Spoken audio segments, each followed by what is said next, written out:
Death takes 4. When is an insane man not insane? Lynn Richards thought he knew the answer, and from the festering depths of his brain, he drew a scheme horrible beyond believing. Who wouldn't trade a few years in an asylum for a fortune? Lynn was young and he could wait, but death couldn't wait to strike at the innocent victims of the fiend, who came to be known as the Grinning Man. This grim tale started in Korea as a mortar shell finds a target, Lynn Richards. Gah! I'm hit! Help! Oh, my leg! Medic! Suddenly, Richards has no face. Oh, someone help me. My face. Yeah! The pain. Ooh. Hold on, fella. Poor devil. So far, it is just the usual sad story of another maimed soldier. Months pass, and then... I'm going to take off the bandages now, Richards. You must be prepared for a shock. You mean my face? You couldn't fix it up? We did the best we could, boy. But to save anything at all of it, we had to perform an usual operation. As a result, your face will be set in a permanent grin. What we call rictus sardonicus. Rictus sardonicus. I never heard of it, but I don't like the sound of it. No, Lynn, you won't like it. In Latin or English, it's horrible. Oh, I'm a monster. You mean I have to go through life looking like this? I'm afraid so. We've done all we can. Later, alone, Lynn Richards faces it. Some guys would commit suicide, but not me. The world owes me something for this, and I'm going to collect, starting as of now. But won't Uncle Roger and Aunt Ethel be surprised? Before the war, Lynn, an orphan, had lived with his wealthy relatives, Roger and Ethel Richards. He is their only heir, so upon his return to the States... I won't say it wasn't a shock, Lynn. Your face. I don't know how your aunt will take it. She remembers you as you were.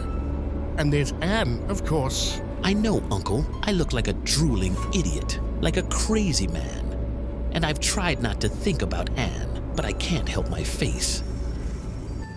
Fortunately, Ann Tate, Lynn's second cousin, is not at dinner that night. A most uncomfortable meal. Well, Lynn, I suppose you'll be, staying with us again? Of course he will. Anne is staying here too, Lynn. She'll be so glad to see you. Of course I'll stay. I hate them both. They pity me, but they don't really want me around. Fate's conspiracy begins. Lynn stays up late that night, waiting for Anne to come home from a party. There's Anne, at last. Good. I want her to see me before she talks to anyone. Before she can be warned about my face. I must know if she still wants to marry me. Lynn! Oh, Lynn, darling, you're home at last. Back in your old room. Come in, Anne. I've been waiting for you. Come in. Ann Tate rushes into the room of the man she once promised to marry, and then... Lynn, You don't even know me, Anne. Who are you? It's me, Lynn. Please don't stare at me like that. My face, Anne. But never mind about that. Don't I get a coming home kiss? We're going to be married, remember? I don't know, Lynn. I mean, this is also... You mean you can't stand the sight of me? Is that it? I'm a horrible, repulsive thing, for which you can only feel pity. You're shivering, Anne. No, please don't touch me. I'll see you in the morning. Please let me go now. Good night, Lynn. Anne, come back to me. Be kind to me. Good night. You said you loved me once. Anne, darling. And then Anne is gone, never suspecting that in her shock and fear she has doomed 3 people to death. Now I know. She acted as if I were a snake touching her. What a fool I was to think that she could love me with a face like this. They're all the same, my aunt and uncle and Anne. They don't want me around. That night, Lynn cannot sleep. He is too full of despair and hatred. And next day, a fiendish plan begins to build in his mind. I'll pay them all back. But what I need is money. Right now.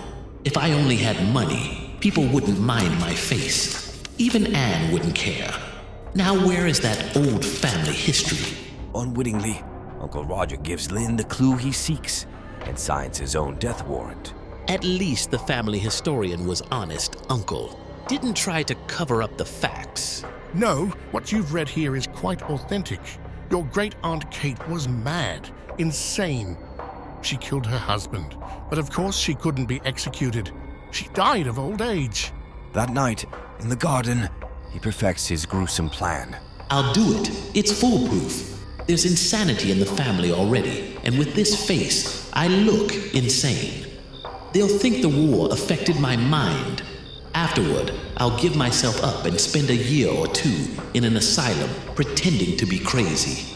When they let me out, I'll be rich. The next night, Uncle goes first. Aunt Ethel and Anne are sleeping, and I've thought of everything. Ha ha. In this state, they can't prosecute an insane man, even after he's been released. Is that you, Lynn? Yes, Uncle. I thought you were in bed.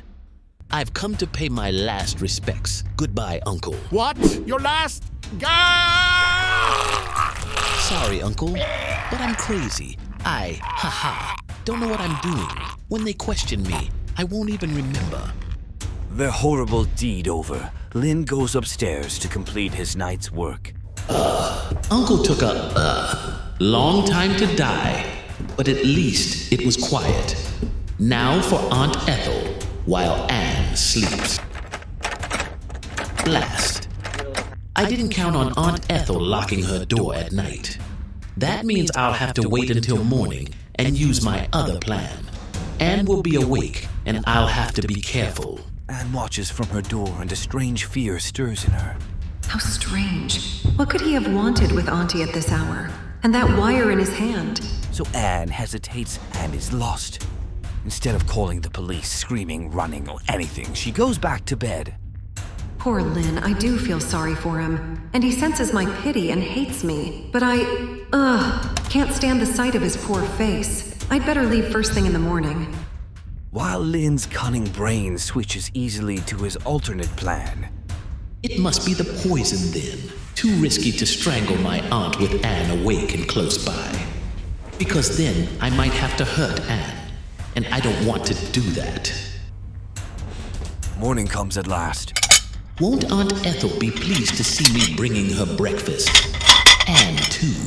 Dear Anne, after all this is over, and I'm out of the asylum, I'll ask her to marry me again. I must be sure that my aunt gets the right one. Then I'll explain to Anne that I'm not really crazy and ask her to wait for me. Minutes later, Surprise, Aunt Ethel. I was up early, so I just decided to fix breakfast for everyone. Hope you like my coffee. How nice, Lynn. It does smell good. I'm starved. Why, it's marvelous. A funny taste, but I like it. What's your secret, Lynn? Ha ha. That's something you'll never know. But now I must wake up Anne. Coffee to wake you up, Anne. Oh, it's you, Lynn. I couldn't imagine who would be bringing me breakfast. And later, I want us to have a long talk about something very important. as Anne is about to drink. Ah! Help! That was Auntie. What on earth?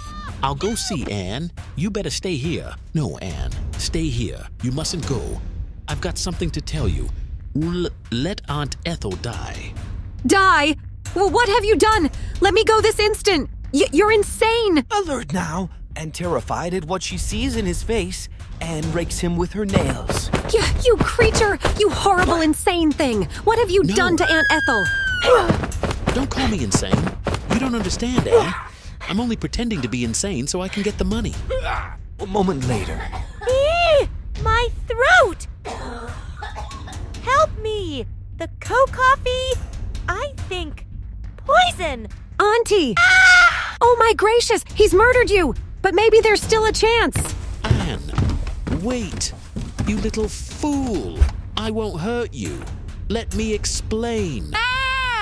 Keep away from me! You're insane! Anne reaches the phone. Help! Police! Operator, quick! Come to!